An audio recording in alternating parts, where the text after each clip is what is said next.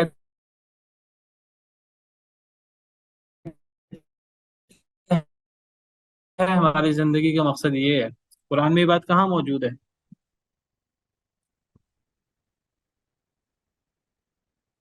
یہ دیکھیے سورہ صاد ہے، سورہ صاد کے آیت نمبر 27 ہے، 28 ہے، 49 پڑھنا بتایا ہے۔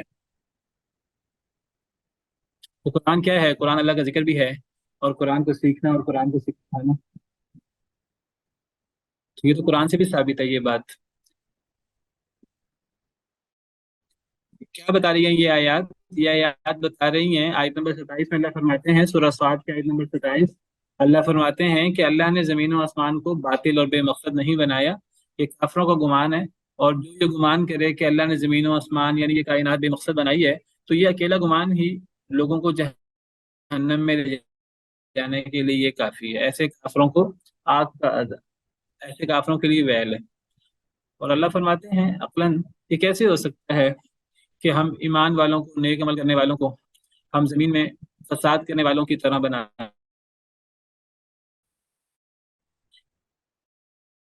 یا ہم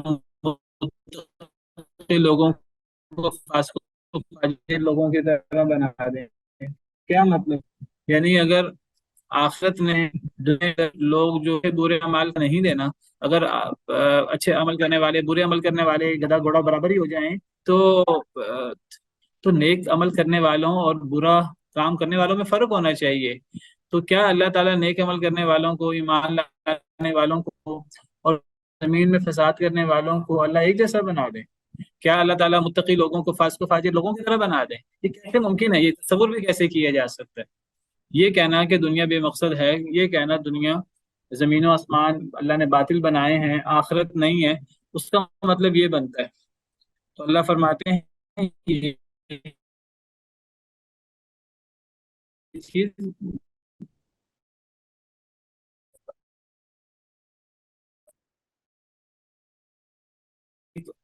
یعنی ایک انسان کوئی کام کرے تو وہ بے مقصد کام نہیں کرتا۔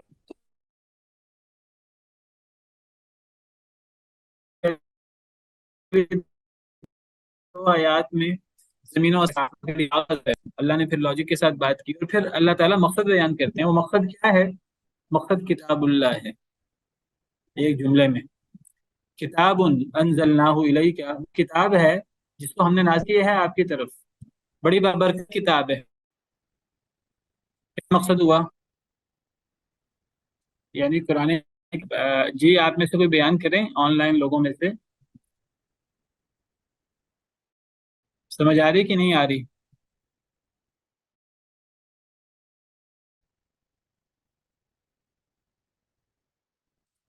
آواز آ رہی ہے آپ لوگوں کو؟ سعد محترم آواز بہت کٹ رہی ہے۔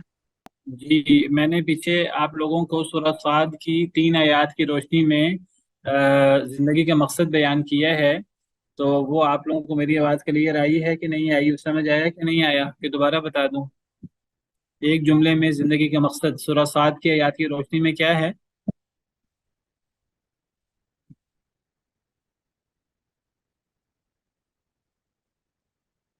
سر یہ والی آیت جو ابھی جس پہ ہائی لائٹ ہے، جی جی، یہ سورہ صاد کی آیت نمبر 27، 28، 29۔ میں نے بتایا کہ آیت نمبر 27 میں سورہ صاد کی اللہ تعالیٰ نے فرمایا کہ ہم نے آسمان و زمین کو بے مقصد اور باطل پیدا نہیں کیا۔ زمین و آسمان کو بے مقصد اور باطل کون کہتا تھا؟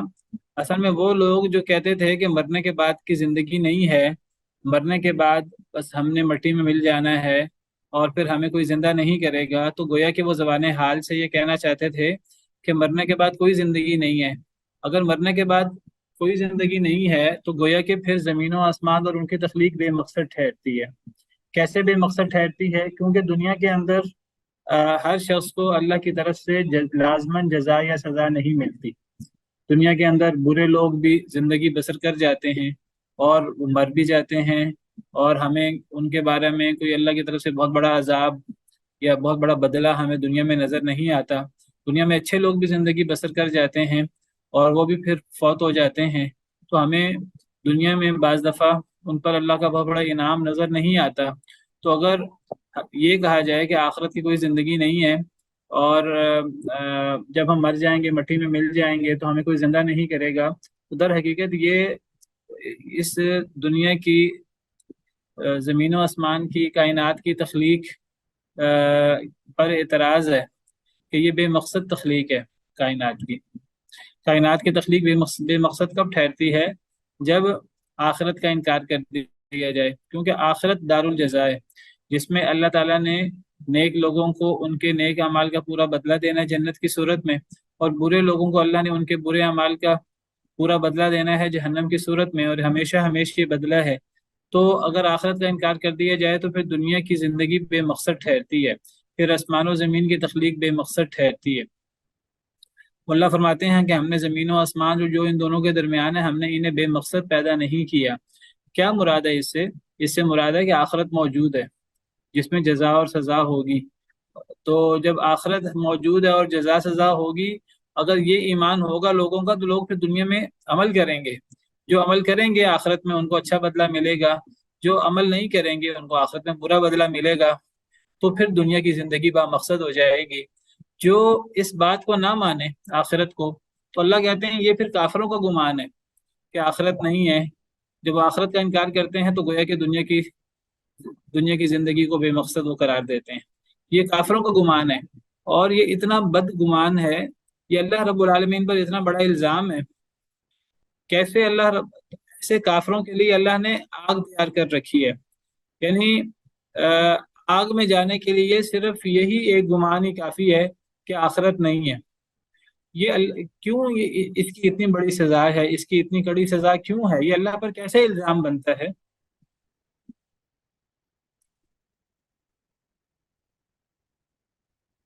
جی اسد اس لیے کہ اگر نیکوکاروں کے لیے یہاں پہ اتنا صبر کرنے کے باوجود بھی آخرت میں کچھ نہ ہو تو پھر یہ تو ظلم ہو جائے گا ان پہ نا. اور جو یہاں پہ ہر قسم کی حدود کو پار کر رہے ہیں اور وہ دونوں پھر برابر نہیں ہو سکتے نا. دونوں برابر ہو جائیں گے نا. جی جب دونوں برابر اگر ہو جائیں اگر گے، آخرت کا تصور نہیں ہوگا تو پھر دونوں برابر ہو جائیں گے، کسی کے ساتھ عدل نہیں ہو سکے گا. اس لیے برابر ہو جائیں گے کہ ضروری نہیں دنیا میں سزا ملے.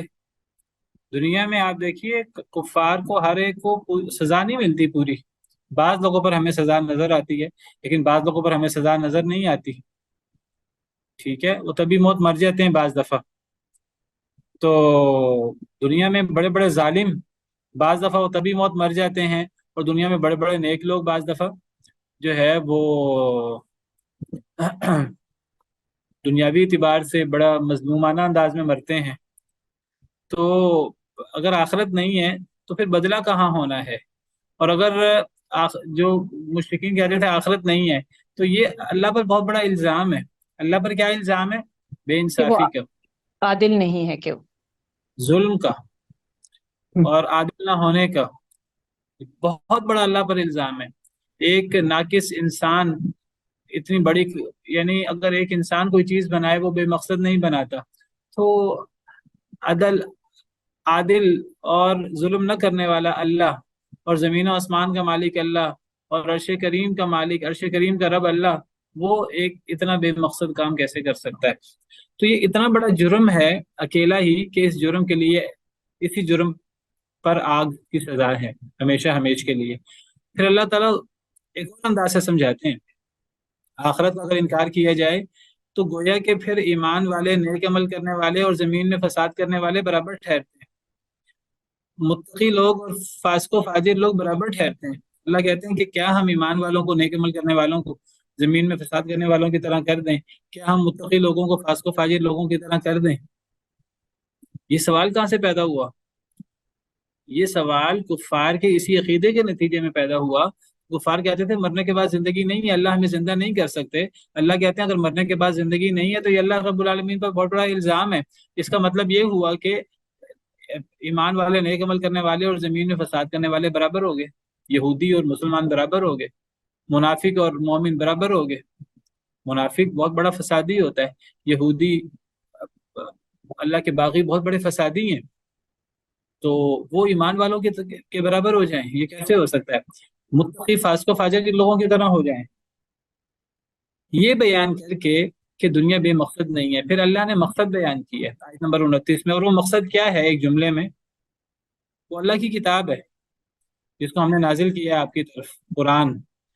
تو اللہ کی کتاب یہ دنیا کا مقصد وحید ہے، بڑی بابرکت کتاب ہے. کیا کرنا ہے اس کتاب کے ساتھ؟ دو کام کرنا ہے. ایک کام یہ کرنا ہے کہ اس کی آیات میں تدبر کرنا ہے، اس کو سمجھنا ہے، یعنی اس کو پڑھنا ہے، اس پہ غور کرنا ہے، گہرائیوں میں اترنا ہے، اور پھر کرنا کیا؟ پھر عمل کرنا ہے. کون اس میں تدبر کرتا ہے اس کی آیتوں میں، اور کون اس پر عمل کرتا ہے، یعنی نصیحت حاصل کرتا ہے؟ عقل مند لوگ. یہ 3 آیات کا مفہوم ہے. ان آیات کریمہ سے کیا پتہ لگتا ہے کہ آسمان و زمین کی تخلیق کا مقصد وحید کیا ہے؟ یہ میں نے سوال کیا تھا آپ سے.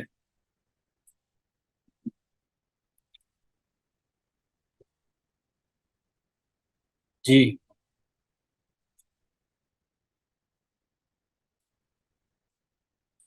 کیا مقصد وحید ہوا؟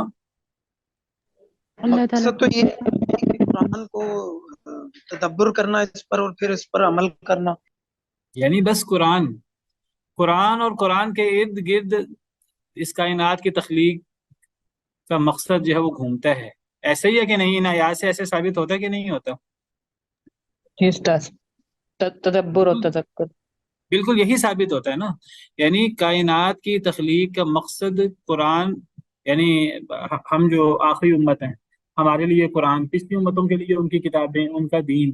تو کائنات کی تخلیق کا مقصد وحید اللہ کی طرف سے اترنے والی کتاب، اللہ کی طرف سے اترنے والی وحی پر تدبر کرنا اور پھر اس پر عمل کرنا. تو یہ اگر میں کہوں کہ یہ اس کائنات کی تخلیق کا مقصد ہے ایک جملے میں، تو یہ بات صحیح ہے کہ غلط ہے ان آیات کی روشنی میں؟ یہ استاد صحیح ہے. تو اب یہ جو حدیث مبارکہ ابھی آپ کے سامنے بیان کی تھی، تو اس کا مفہوم اگر یہ نہیں ہے تو اور کیا ہے؟ وہ حدیث پہ تو یہی کہہ رہی ہے.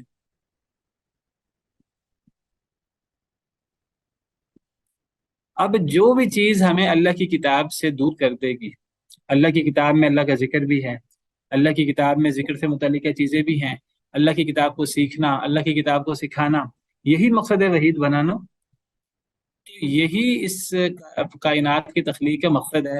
اور جو اس مقصد کے مطابق دنیا نہ گزارے تو اس کے لیے دنیا منحوس ہے، دنیا کی ہر چیز منحوس ہے. دنیا کی نعمتیں ہمیں بڑی بڑی نعمتیں نظر آ رہی ہیں، اگر اس کے ساتھ قرآن نہیں ہے، اس کے ساتھ اللہ کا دین نہیں ہے، تو اس سے بڑی نحوست کیا ہوگی؟ سمجھ آ رہی کہ نہیں آ رہی؟ جی استاذ. اور جب بندہ اللہ کے دین سے، اللہ کی کتاب سے دور ہوتا ہے تو صرف وہ خود اللہ کی کتاب سے دور نہیں ہوتا، اور اپنے آپ کو جسٹیفائی کرنے کے لیے دوسروں کو بھی اللہ کی کتاب سے دور کرتا ہے، دوسروں کو گمراہ کرتا ہے. اور پھر وہ صرف خود گمراہ نہیں ہوتا ہے، صرف دوسروں کو گمراہ نہیں کرتا، بلکہ وہ پھر اللہ کی کتاب کو، اللہ کے دین کو مذاق بھی بناتا ہے، مذاق بھی اڑاتا ہے اس کا. آپ کہیں گے کیسے مذاق اڑاتا ہے؟ ہمیں کھلے عام اپنے معاشرے میں، ہمارا معاشرہ مسلمانوں کا معاشرہ ہے، ہمیں دین کے بارے میں، دینداروں کے بارے میں کھلے عام مذاق تماشے ملتے ہیں. نہیں ملتے ہیں کہ نہیں ملتے؟ جنت جہنم کے بارے میں لوگوں نے مذاق بنائے ہوئے ہیں، اللہ کی آیات کے بارے میں لوگوں نے مذاق بنایا ہوا ہے، دین کے بارے میں، دینداروں کے بارے میں. دیکھیے، یا تو آپ کہیں نا کہ دینداروں میں جو گناہ گار ہیں ان کے بارے میں نہیں، علل عموم مولویوں پر، دینداروں پر بغیر کسی استثناء کے مذاق بنائے جاتے ہیں، لطیفے بنائے جاتے ہیں. کہیں کہا جائے کہ اللہ کا دین نافذ ہونا چاہیے، دین پر عمل کرنا چاہیے، تو کئی دفعہ لبرل قسم کے لوگ، یعنی مسلمان کہلانے والے، کہہ دیتے ہیں جی طالبان والا اسلام نافذ کریں گے. یہ کیا ہے؟ یہ مذاق نہیں ہے اللہ کے دین کے ساتھ. کہیں کہا جائے کہ اللہ کی حدود کو نافذ کرنا ہے تو بڑے بڑے نیک نظر آنے والے لوگوں کے دلوں میں اشکالات پیدا ہو جاتے ہیں. اچھا، لوگوں کو ٹنڈا بنا دیں. اب کیا خیال ہے؟ ایسے خیالات آتے ہیں کہ نہیں آتے ہمارے ذہنوں میں؟ استاد اب تو باقاعدہ یہ جو چینل والے جس قسم کے ڈرامے بناتے ہیں اس میں خاص طور پر دیندار کریکٹر ڈال کے اس کو اتنا نفرت آمیز بناتے ہیں، اور ڈائریکٹ کہتے ہیں کہ یہ جو ہے نا نماز پڑھنے والے، روزہ رکھنے والے ایسے منافق لوگ. یعنی باقاعدہ پہلے تو ذرا ڈھکا چھپا ہوتا تھا، اب تو باقاعدہ ایسے کریکٹر خواتین اور مردوں کے بناتے ہیں، اور پھر معاشرے کی ساری برائیاں ان میں ڈالتے ہیں، اور پھر کہتے ہیں یہ نمازی بندہ، یہ روزے والا بندہ. یعنی وہ کیا کرتے ہیں کہ وہ ایک بندہ دیندار شو کرواتے ہیں اور دنیا جہاں کی ساری برائیاں اس دیندار بندے کے اندر ہی ڈال دیتے ہیں. میں یہ نہیں کہتا دینداروں کے اندر برائیاں نہیں ہوتی، لیکن دینداروں کو اس طرح کر کے دین کو بدنام کرنا، اور ساری اچھائیاں وہ ایک بندہ جو ہے نا وہ اس طرح کر کے دیندار نہیں ہوتا تو وہ ساری اچھائیاں جو ہیں اس پہ ڈال دیتے ہیں. تو یعنی جو بندہ جب دین سے دور ہوتا ہے ایک شخص، تو وہ پھر کیا کرتا ہے؟ وہ صرف خود دور نہیں ہوتا، وہ نہ صرف خود دور ہوتا ہے بلکہ دوسرے کو دور کرتا ہے، بلکہ وہ اس دین کو تماشا بھی بناتا ہے، مذاق بھی بناتا ہے. بات پھر رکتی نہیں ہے ایک جگہ پر. تو یہ لغو الحدیث جو ہے، یہ کتنا بڑا یہ مسئلہ ہے اور کتنا بڑا اللہ کا عذاب ہے، ہم تصور نہیں کر سکتے. اور دیکھیے اللہ تعالیٰ نے اس کو، یعنی تلک آیات الکتاب الحکیم، پہلی 5 آیات ذکر کرنے کے بعد جو یعنی وہی قرآن کی بات ہو رہی ہے، ہماری زندگی کے مقصد ہے قرآن، تو اس کے بالمقابل اللہ نے لہو الحدیث کو ذکر کیا ہے. اور لہو الحدیث سے پھر صرف انسان صرف یہ نہیں کہ لہو الحدیث میں مبتلا ہوتا ہے، انسان باقاعدہ قیمت دے کے اس کو خریدتا ہے، باقاعدہ اس کے لیے وقت نکالتا ہے، ٹائم ضائع کرتا ہے اس پر، اپنا بھی، اپنے بیوی بچوں کا بھی. پھر وہ خود بھی گمراہ ہوتا ہے، دوسروں کو بھی گمراہ کرتا ہے، اور پھر باقاعدہ دین کو مذاق بھی بناتا ہے. اولئک لہم عذاب مہین، یہی وہ لوگ ہیں ان کے لیے ایسا عذاب ہے جو انہیں ذلیل کر کے، رسوا کر کے رکھ دے گا. ان چیزوں کو کبھی لائٹ نہیں لینا چاہیے، بے دینی کو کبھی لائٹ نہیں لینا چاہیے. یہ ایسا عذاب قیامت کے دن، وَبَدَا لَهُم مِّنَ اللَّهِ مَا لَمْ يَكُونُوا يَحْتَسِبُونَ، یعنی اللہ کی طرف سے وہ چیزیں ظاہر ہوں گی کبھی انہوں نے توقع بھی نہیں کی ہوگی. یہ سمجھتے ہوں گے کہ آخرت ہے ہی نہیں، اگر آخرت ہے بھی تو دنیا میں بھی تو نعمتیں مل جاتی ہیں، آخرت ہوگی تو آخرت میں بھی نعمتیں ہوں گی. لیکن آخرت میں ایسی ایسی پکڑ ہوگی اللہ کی طرف سے، اللہ معاف کرے، اللہ کے نافرمانوں کے لیے، اللہ کے دین کے باغیوں کے لیے، کہ کوئی تصور نہیں کر سکے گا۔ وَإِذَا تُتْلَىٰ عَلَيْهِ آيَاتُنَا، جب ایک بندہ لہو الحدیث میں مبتلا ہوتا ہے، خاص طور پر یہ جو گانا بجانا، موسیقی وغیرہ، یہ بعض دفعہ بعض لوگ اس کو بہت لائٹ لیتے ہیں، لوگ کہتے ہیں ان کے اندر خود کوئی خرابی نہیں ہے، ہاں اگر ان کے اندر شرک ہو، ان کے اندر فحاشی ہو، تو وہ شرک کی وجہ سے، فحاشی کی وجہ سے یہ چیزیں بری ہو جاتی ہیں۔ نہیں، ان کے اندر یہ فی نفس ہی حرام ہے، یہ فی نفس ہی ناسور ہے بہت بڑا۔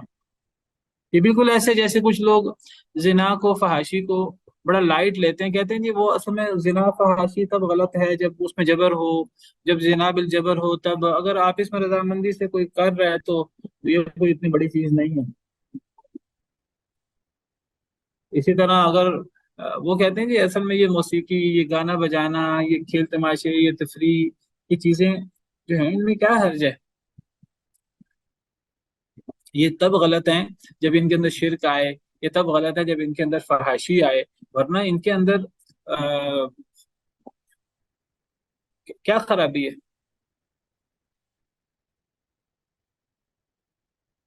اللہ فرماتے ہیں اصل میں یہ چیزیں کیا کرتی ہیں، یہ چیزیں آہستہ آہستہ، یہ اصل میں جو بندہ لہو الحدیث میں مبتلا ہوتا ہے، گانا بجانا، موسیقی وغیرہ، وہ صرف یہ نہیں کہ اپنا ٹائم پاس کرتا ہے کچھ دیر کے لیے پھر دوبارہ دین کی طرف متوجہ ہو جاتا ہے، نہیں، وہ دین سے دور ہوتا جاتا ہے آہستہ آہستہ، دین سے ایسا دور ہوتا ہے کہ پھر اگر ایسے شخص پر اللہ کی آیتیں پڑھی جائیں، پھر اللہ کی آیتیں سننا اس کو گوارا نہیں ہوتا، پھر ایسا شخص جو گانوں کا، موسیقی کا دل دادا ہو جائے، چاہے اس کے اندر شرک نہ ہو، چاہے اس کے اندر فحاشی وغیرہ نہ ہو، ایسا شخص پھر کیا ہوتا ہے، پھر ایسا شخص، اللہ کی آیتیں پڑھی جائیں ایسے شخص پر تو ایسا شخص پیٹ پھیر کر بھاگ کھڑا ہوتا ہے، تکبر کرتے ہوئے منہ موڑ لیتا ہے، جیسے کہ اس نے سنا ہی نہیں ہے اللہ کی آیتوں کو، کان میں فی اذنیہ وقرا، گویا کہ اس کے دونوں کانوں میں بوجھ ہے۔ یعنی آپ یہ سمجھیے کہ یہ اللہ کی آیات ایک دل میں ہوں اور ایک دل میں یہ موسیقی اور یہ گانے بجانے اور یہ چیزیں ہوں، یہ دونوں چیزیں ایک دل میں اکٹھی نہیں ہو سکتی۔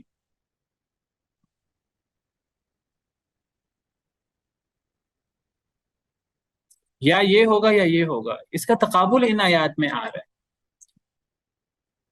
پہلی 5 آیات میں اللہ تعالیٰ نے قرآن کی بات کی، اللہ کی آیتوں کی بات کی، پھر 6 آیت میں اللہ تعالیٰ نے لہو الحدیث کی بات کی، لہو الحدیث سے کہ کیا سائیڈ افیکٹس ہیں اور اس کے کیا اثرات ہیں ان کی بات کی، پھر 7ویں آیت میں اللہ تعالیٰ کہہ رہے ہیں جو بندہ اس لہو الحدیث میں مبتلا ہوتا ہے، اگر ایسے شخص کو کہیں بولی بسری کہیں سے قرآن کی آیت اس کے کانوں میں پڑ گئی، کبھی یہ کسی غلطی سے کسی درس میں چلا گیا، کسی خطبے میں چلا گیا، تو ایسا شخص پھر وہ سنتا نہیں ہے نصیحت کو، وہ منہ موڑ کے، تکبر کر کے منہ موڑ لیتا ہے، گویا کہ سنا ہی نہیں، گویا کہ اس کے کانوں پہ بوجھ پڑ گیا ہے، کبھی مارے بندے بیٹھنا پڑ جائے کسی جگہ پر، وہ سنتا نہیں ہے پھر ان چیزوں کو، اس پر ان چیزوں کا اثر ہی نہیں ہوتا، گویا کہ اس کے کانوں پر بوجھ پڑ جاتا ہے۔ اور اللہ فرماتے ہیں فبشرہ بعذاب علیم، اے اللہ کے نبی صلی اللہ علیہ وسلم اسے بشارت دے دیجیے دردناک عذاب کی، بشارت دے دو، یہ ایک طنز ہے بہت بڑا، یعنی بشارت تو اچھی چیز کی ہوتی ہے، نعمت کی ہوتی ہے، جنت کی ہوتی ہے، دردناک عذاب کی بشارت تو نہیں ہوتی، طنز ہے کہ جب تم نے اللہ کے ساتھ اللہ کے دین کا مذاق بناتے ہو تم لوگ، تو پھر اللہ کہتے ہیں ٹھیک ہے، تو پھر تمہارے لیے بھی پھر یہ طنز ہے کہ تمہارے لیے بھی بشارت ہے دردناک عذاب کی۔ تو یہ ان چیزوں کو کبھی بھی لائٹ نہیں لینا چاہیے۔ باقی یہ نہیں ہے کہ اگر انسان کوئی تفریح کرتا ہے، کوئی انسان کبھی بھاگ دوڑ کرتا ہے، کبھی دوڑ لگا لیتا ہے انسان، کبھی مسابقہ ہو جاتا ہے، کبھی انسان کوئی گیم کر لیتا ہے، وہ بھی لہو الحدیث بن جاتی ہے۔ لہو الحدیث کوئی چیز کب بنتی ہے؟ جب وہ دین سے دور کرے، جب وہ دین سے غافل کرے۔ اگر ایک بندہ دوڑ لگاتا ہے، دوسروں کے ساتھ دوڑ کا مقابلہ کرتا ہے، کھیل کود کر لیتا ہے، ایک وقت اس نے رکھا ہوا ہے کھیل کود کے لیے، ایکسرسائز کے لیے، لیکن وہ نماز وغیرہ کا اہتمام کرتا ہے، نماز کو ضائع نہیں کرتا، نماز کو آگے پیچھے نہیں کرتا، نماز کا اہتمام کرتا ہے، اپنے دیگر ذمہ داریاں سر انجام دیتا ہے، وہ کچھ وقت نکالتا ہے ایکسرسائز کے لیے، کچھ وقت نکالتا ہے بھاگ دوڑ کے لیے، کھیل کود کے لیے، تو اگر وہ کھیل کود فی نفسی ہی حرام نہیں ہے، کچھ کھیل کود فی نفسی ہی حرام ہے، کچھ کھیل کود فی نفسی ہی حرام نہیں ہے، تو کوئی حرج کی بات نہیں ہے۔ لیکن یہ بات یاد رکھیے کہ یہ موسیقی اور موسیقی کے آلات یہ فی نفسی ہی حرام ہے،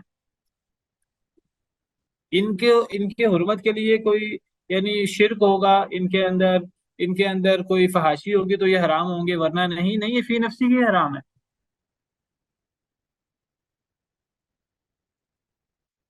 تو ان چیزوں میں انسان مبتلا ہو کر نہ صرف دین سے دور ہوتا ہے، خود دوسروں کو بھی دین سے دور کرتا ہے، اور پھر ایسا شخص دین کو تماشا بناتا ہے، اور ایسے شخص پہ اگر قرآن کی آیتیں پڑھی جائیں تو قرآن کی آیتیں سننا اس کو گوارا نہیں ہوتا، اگر وہ سن بھی لے مارے بندے تو وہ آیتیں اس کے کانوں سے گزرتی ہی نہیں ہیں، کَأَن يَسْمَعَهَا، گویا کہ اس نے سنا ہی نہیں، كَأَنَّ فِي أُذُنَيْهِ وَقْرًا، گویا کہ کانوں پر بوجھ آ چکا ہے، ایسے شخص پر اثر ہی نہیں ہوتا قرآن کی آیتوں پر۔ فَبَشِّرْهُ بِعَذَابٍ أَلِيمٍ، بس بشارت دے دیجیے اسے دردناک عذاب کی۔ ان الذين آمنوا وعملوا الصالحات لهم جنات النعیم، بے شک وہ لوگ جو ایمان لائے اور جنہوں نے نیک عمل کیے ان کے لیے نعمتوں والی باغات ہیں، خالدین فیہا یعنی جنت آخرت میں، ان میں ہمیشہ ہمیشہ رہیں گے، وعد اللہ حق، اللہ کا وعدہ ہے سچا، وہو العزیز الحکیم، اور اللہ تعالیٰ وہ بہت غالب بہت حکمت والا ہے۔ خلق السماوات، اس نے پیدا کیا آسمانوں کو، بغیر عمد ترونہا، بغیر ستونوں کے جنہیں تم دیکھو۔ دو مطلب ہے اس کے، خلق السماوات بغیر عمد ترونہا، اس نے پیدا کیا آسمانوں کو بغیر ستونوں کے جنہیں تم دیکھو۔ ایک مطلب تو یہ ہے کہ ستون ہے ہی نہیں، تم دیکھتے ہو تمہیں ستون نظر ہی نہیں آتے، اور ایک معنی یہ ہے کہ نہیں ستون موجود ہیں لیکن تمہیں وہ نظر نہیں آتے، ایسے ستونوں کے بغیر اللہ نے آسمانوں کو پیدا کیا کہ جو تمہیں نظر آئیں، ستون موجود ہے لیکن تمہیں نظر نہیں آتے۔ کوئی ایسی کشش ہے، کوئی ایسی طاقت ہے، اللہ نے اس طاقت کے ذریعے انہیں روک رکھا ہے ہواؤں میں، فضا میں، تو یا تو ستون ہے ہی نہیں، جیسے تم دیکھتے ہو تمہیں نظر نہیں آتے، یا پھر ستون ہے لیکن تم ان کو دیکھنے کے قابل نہیں۔ وَأَلْقَى فِي الْأَرْضِ رَوَاسِيَ أَن تَمِيدَ بِكُمْ، اور اس نے ڈال دیے زمین میں پہاڑ یعنی گاڑی ہوئی چیزیں، کہیں وہ تمہیں لے کے چلی نہ جائے۔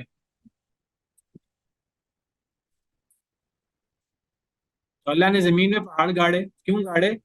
کہ پہاڑوں کی وجہ سے زمین سٹیبل ہے، زمین قرار والی ہے، اگر پہاڑ نہ ہو تو زمین میں زلزلے رہیں، اور زمین جو ہے نا وہ چاہے قرار نہ ہو، وہ جمی نہ رہے ایک جگہ پر، ہر وقت اس میں زلزلے اور اس میں ہر وقت حرکت اور انسٹیبلٹی ہو۔ وَبَثَّ فِيهَا مِن كُلِّ دَابَّةٍ، اور اس نے پھیلائے اس میں یعنی زمین میں، من کل دابہ، ہر قسم کے چوپائے، ہر قسم کے چوپایوں میں سے۔ وَأَنزَلْنَا مِنَ السَّمَاءِ مَاءً، اور ہم نے نازل کیے، من السماء بلندی سے، ماءً پانی، انبتنا فیہا من کل زوج کریم، بس ہم نے اگائے اس میں یعنی اس زمین میں یعنی اس پانی کے ذریعے۔ پیچھے تفصیل سے بات ہو گئی ہے سورہ روم میں کہ بارش اللہ کی کتنی بڑی نعمت ہے، کتنی بڑی قدرت ہے بارش، اور اس بارش سے کس طرح زمین مردہ سے زندہ ہوتی ہے، اس بارش سے کس طرح مردہ زمین سے فصلیں اور باغات لہلہاتے پیدا ہوتے ہیں۔ تو اللہ اسی کی طرف اشارہ کر رہے ہیں، اللہ اپنی قدرت، اپنی توحید کے دلائل بیان کر رہے ہیں، اپنی عظمت اور شان بیان کر رہے ہیں، اور اللہ تعالیٰ ہمیں دعوت دے رہے ہیں کہ اے لوگوں، جب تم قرآن کو چھوڑ کر، دین کو چھوڑ کر تم لہو الحدیث کی طرف لگتے ہو تو تم کس شان والے رب کو چھوڑ کر تم شیطان کے پیچھے لگتے ہو؟ اللہ اور اللہ کی شان اور اللہ کی قدرت تو یہ ہے۔ اللہ فرماتے ہیں ہم نے نازل کیا بلندی سے پانی، بس ہم نے اگایا اس پانی کے ذریعے، بس ہم نے اگایا اس زمین میں، من کل زوج کریم، ہر معزز جوڑا، یعنی جوڑے سے مراد یعنی وہ اگنے والی چیزیں ہیں، سبزیاں یا پھل، تو جوڑا قسم، یہاں قسم مراد ہے زوج سے، جوڑا نہیں مانا کرنا چاہیے، قسم مانا کرنا چاہیے. ہر قسم، کریم، معزز، خوش نما، کام والی. تو اللہ نے سبزیاں پیدا کی، اور اللہ نے فصلیں پیدا کی، اور پھل پیدا کیے ہر قسم کے. یہاں زوج سے مراد قسم. ادا خلق اللہ، یہ اللہ کی تخلیق ہے. ارونی ماذا خلق الذین من دونی، تو بس دکھاؤ مجھے، ماذا خلق الذین من دونی، کیا پیدا کیا ہے ان لوگوں نے جو اللہ کے علاوہ ہیں. تم نے اللہ کے علاوہ شریک بنا رکھے ہیں، تو تم کیسے اللہ کے علاوہ اوروں کو شریک بنا لیتے ہو، کیسے معبود بنا لیتے ہو. معبود ہونے کے لیے تو خالق ہونا ضروری ہے، اور اللہ نے تو بڑی بڑی چیزیں تخلیق کی ہیں.